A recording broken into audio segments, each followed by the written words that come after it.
اگر سائنسدان کی نظر سے آفاقی مطالعہ کیا جائے یا اندرون کا اپنی ذات کا مطالعہ کیا جائے تو ہر مطالعہ خدا تعالیٰ کی طرف لے کے جائے گا، اور انسان یوں لگتا ہے جیسے ایک آئینہ خانے میں چلا گیا ہے۔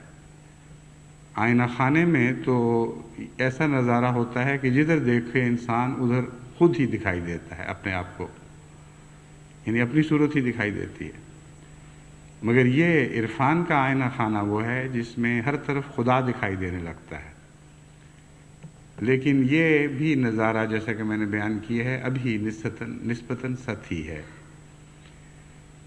قرآن کریم میں اللہ تعالیٰ نے یہ مضمون ہمارے سامنے رکھا، والذین جاہدوا فینا لنہدینہم سبلنا، وہ لوگ جو میری خاطر جہد کرتے ہیں، کوشش کرتے ہیں، جو میری ذات کی تلاش میں رہتے ہیں، لنہدینہم سبلنا، ہم ہیں جو اپنی راہیں ان کو دکھاتے ہیں۔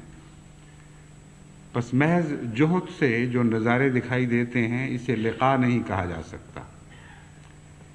لقاء کے لیے اپنے محبوب کا خود جھک کر ہاتھ پکڑنا ضروری ہے، ورنہ دور کے نظارے تو دل کی بعض دفعہ پیاس بجھانے کی بجائے اور بھڑکا جایا کرتے ہیں۔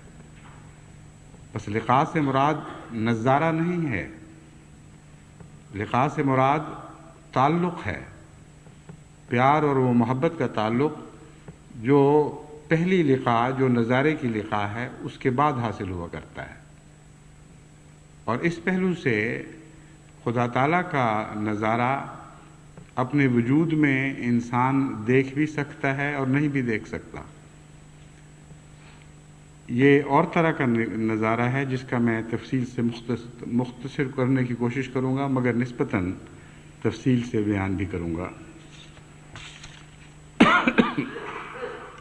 جہاں خدا تعالیٰ نے یہ فرمایا کہ مجھ تک پہنچنے کی بہت سی راہیں ہیں اور پھر میں مدد کرتا ہوں، تو اپنی کوشش سے ان راہوں کے ذریعے مجھ تک نہیں پہنچ سکتے۔ وہاں اپنے ملنے کی ایک راہ بھی بیان فرمائی اور اس کا نام صراط مستقیم رکھا۔